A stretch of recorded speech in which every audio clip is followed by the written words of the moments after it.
E aí, galera, entramos na segunda semana do confronto entre o Hamas e o Estado de Israel.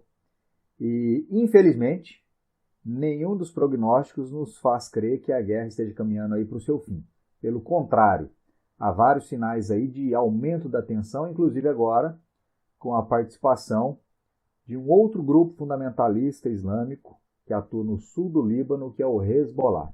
Então, se você quiser compreender comigo esses fatos e outros temas relacionados ao conflito, bora lá, inscreve-se aí no canal, deixa o like e compartilha muito o vídeo. Pessoal, olha só, no último sábado, dia 14, terminou o prazo que havia sido dado pelo governo de Israel para que os civis deixassem o norte da faixa de Gaza. O Estado de Israel deu aí um prazo de 24 horas para que 1,1 milhão de pessoas saísse do norte da faixa de Gaza, porque Israel iniciaria um bombardeio com o objetivo aí de aniquilar as instalações do Hamas que estavam aí no norte da faixa de Gaza. Está aí a manchete que confirma isso que eu estou te falando. Israel ataca Gaza após fim de prazo para evacuação de civis. O problema é que essas ações de Israel elas têm sido muito criticadas internacionalmente. Primeiro porque é uma quantidade muito grande de pessoas para deixar suas moradias, né, num curto intervalo de tempo. E segundo porque envolve, por exemplo, hospitais. Há na cidade de Gaza, a principal cidade da faixa de Gaza, hospitais que estão aí atendendo os feridos e que não dá para simplesmente você pegar um ferido, desconectar os vários aparelhos e transferir essa pessoa para outra região. Até porque a faixa de Gaza está vivendo um caos. Desabastecimento de comida, falta d'água, de energia. Imagine então os suprimentos aí nos hospitais. Certamente estão também faltando, além da falta de leitos. Não para de chegar feridos, então tudo isso gera um grande caos. Ainda assim, Israel deu início aí a esses ataques mais incisivos no sábado, dia 14 de outubro. Cenas como essa aqui, ó, de palestinos migrando para o sul, foram muito comuns e ainda continuam sendo hoje, no domingo, dia 15. Pessoas aí rumando em direção ao sul. Aqui o mapa só para que você tenha noção cartográfica dos eventos. A maior parte dos 2 milhões de habitantes palestinos em Gaza habitavam aqui, ó, a região norte.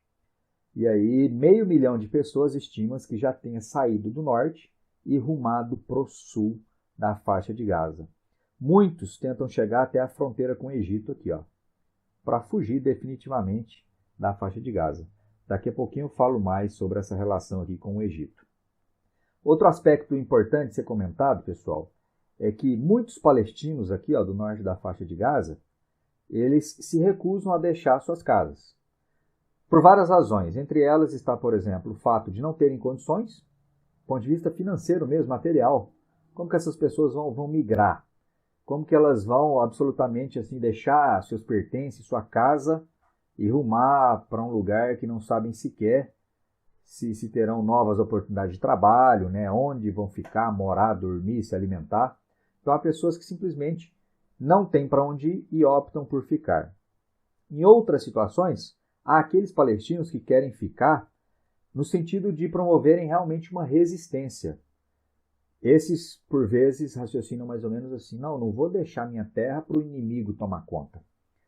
Então, há casos também de palestinos que simplesmente optam por não deixar o norte da faixa de Gaza e aí acabam ficando ainda mais expostos, vulneráveis ao risco de morte, caso o local em que vivem sejam atingidos aí por esses bombardeios vindos de Israel. Beleza, beleza? Nesse grupo aí de vários milhares de palestinos que migram, está um grupo de brasileiros. Segundo o governo do Brasil, há 28 brasileiros que já manifestaram desejo de deixar a faixa de Gaza. E aí no sábado mesmo, dia 14, esses brasileiros, ó, eles saíram do norte da faixa de Gaza, estavam abrigados numa escola católica inclusive, e aí fizeram uma viagem, um deslocamento de 25 quilômetros até Khan Yunis, uma cidade no sul da faixa de Gaza. E agora eles estão no sul da faixa de Gaza, uma área, em tese, muito mais segura do que o norte, aguardando aí a travessia para o Egito. Aí é um outro drama. Por quê? Porque o Egito ainda não autorizou a abertura da fronteira. Volta aqui neste outro mapa, ó. Tá vendo aqui, ó? Khan Yunis, essa cidade onde os brasileiros estão, 28 brasileiros. Bem próximo já da fronteira aqui com o Egito. Eles estão aguardando, então, a abertura dessa fronteira. Só que essa fronteira só será aberta se o Egito assim o permitir. E aí que está o detalhe. O Egito está muito reticente em abrir essa fronteira e permitir a entrada indiscriminada desses refugiados. Imagine só, centenas de milhares de pessoas entrando no Egito. Então, isso é também um problema para o Egito. Além de que o Egito teme que a abertura da fronteira dificulte, por exemplo, o controle sobre quem entra e quem sai, dando aí, por exemplo, possibilidades para que membros do Hamas possam utilizar a abertura dessa fronteira aí para recrutarem mais pessoas ou fazerem o contrabando de armamentos. Enfim, é um detalhe fronteiriço aí muito delicado para o Egito. E nesse caso, o Brasil passa a ter uma dificuldade diplomática muito grande, porque para repatriar esses cidadãos aqui, ó, o Brasil passa a ter a necessidade de negociar com 3 frentes. O Brasil tem que negociar com o Egito, convencer o Egito de abrir a fronteira, pelo menos para permitir a passagem dos brasileiros. E aí tem aquele detalhe, né? Por que o Egito permitiria a passagem apenas de brasileiros e não de outros milhares de cidadãos do mundo todo? O governo do Brasil tem que negociar também com o Hamas, que é quem controla a faixa de Gaza, para não atacar, por exemplo, né, os automóveis, os veículos que fazem o transporte desses cidadãos do Brasil. E o governo brasileiro tem também que negociar com Israel, pedindo, por exemplo, para que Israel não ataque essas rotas de fuga desses palestinos. Inclusive, essa escola aqui, ó, onde brasileiros e outros palestinos se refugiaram, era um alvo potencial de Israel, porque há a indicação aí, a afirmação por parte do governo de Israel, que a escola também fosse usada como base pelos militantes do Hamas. E aí o governo brasileiro foi um dos governos que pediu a Israel para que não atacasse essa escola, justamente para preservar a vida dos palestinos que ali se refugiavam. Palestinos civis, logicamente. Palestinos civis, logicamente, que habitavam ou que se refugiavam aqui na escola. Tranquilo, galera? Um dia antes, na sexta-feira, teve um comboio que transportava civis que foi atacado. 70 pessoas morreram, todas civis. E aí fica aquele jogo, né? Aquela disputa de narrativas. O Hamas alega que o ataque a esses civis foi feito pelo exército de Israel. Israel alega que o ataque foi feito pelo próprio Hamas, como uma forma aí de jogar a opinião pública internacional contra Israel. Ah lá, Israel matando os civis, mulheres, crianças, idosos. Então é uma situação muito delicada aí que exige ainda mais da diplomacia do Brasil, que até aqui tem feito um excelente trabalho. Vale deixar isso claro. Por exemplo, ó, hoje, domingo, dia 15, o 5º avião repatriando cidadãos brasileiros chegou ao país. Ele aterrissou no Rio de Janeiro, aeroporto Galeão, um avião da Força Aérea, da FAB, trazendo mais de 200 pessoas. No total, já são quase 1.000 brasileiros que foram repatriados.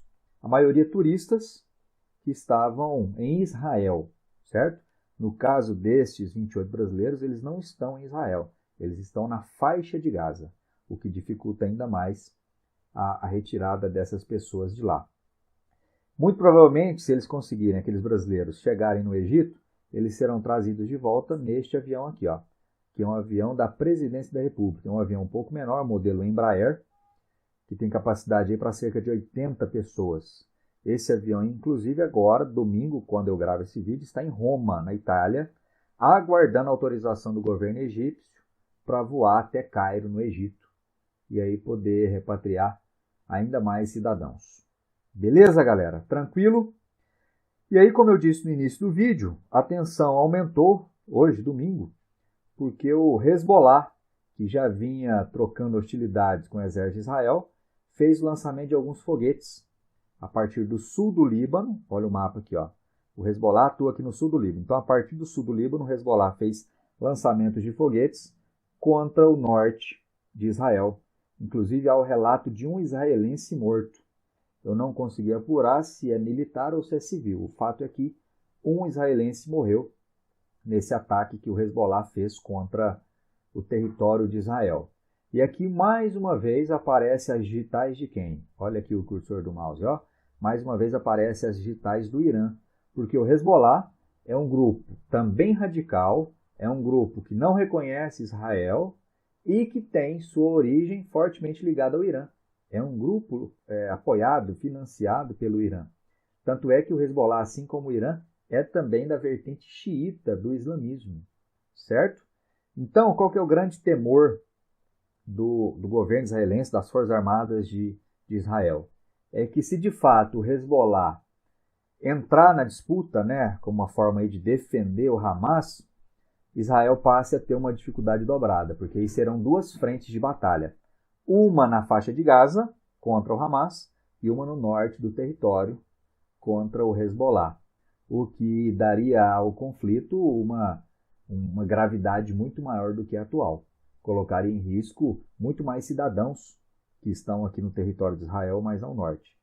E aí, para tentar arrefecer essa tensão, o governo dos Estados Unidos prontamente anunciou o envio de um segundo porta-aviões. Na semana passada, o governo americano já havia colocado à disposição o maior porta-aviões deles, Gerald Ford, já está lá no litoral do Oriente Médio, e aí hoje foi anunciado o envio de um segundo porta-aviões. E aqui é um recado claro ao Irã. É o governo americano afirmando mais ou menos assim: ô Irã, eu, Estados Unidos, estou aqui para defender Israel. Você não vem fazer graça não, viu? Lembrando que o Irã é um dos grandes opositores à presença geopolítica dos Estados Unidos no Oriente Médio. Você sabe, pelas aulas aí de geopolítica, que desde 79, quando foi realizada a Revolução Xiita Iraniana, lá no Irã, logicamente, que os Estados Unidos e o Irã são grandes inimigos geopolíticos. Nos últimos anos aí teve uma tímida reaproximação entre os países, mas de um modo geral são países que se opõem totalmente nas relações diplomáticas e geopolíticas, certo? E aí quando o Irã aparece como um grande apoiador do Hezbollah e um possível financiador do Hamas, nesse ataque recém-feito pelo Hamas contra Israel, essa tensão envolvendo os Estados Unidos torna-se ainda maior. Beleza, galera? Tranquilo? Então esses são os acontecimentos aí dos últimos dias. Infelizmente, milhares de pessoas civis inocentes estão morrendo. Hoje eu vi um dado que apontava para cerca de 700 crianças mortas em pouco mais de uma semana dessa guerra. Essas 700 crianças mortas já é mais do que o número de crianças que morreu no mais de um ano da guerra entre Rússia e Ucrânia. Então isso dá mostras aí do quão sensível é também esse confronto aí, sobretudo por envolver muitos inocentes, pessoas que não estão envolvidas diretamente no confronto, né, entre Estado de Israel e esses grupos fundamentalistas. Tranquilo, moçada? Você está acompanhando aí? E caso queira acrescentar alguma coisa ao vídeo, escreve aí no comentário que a gente vai trocando essa ideia. Deixa o like ou dislike caso não tenha gostado e em breve eu volto com mais. Falou? Forte abraço e até o próximo vídeo.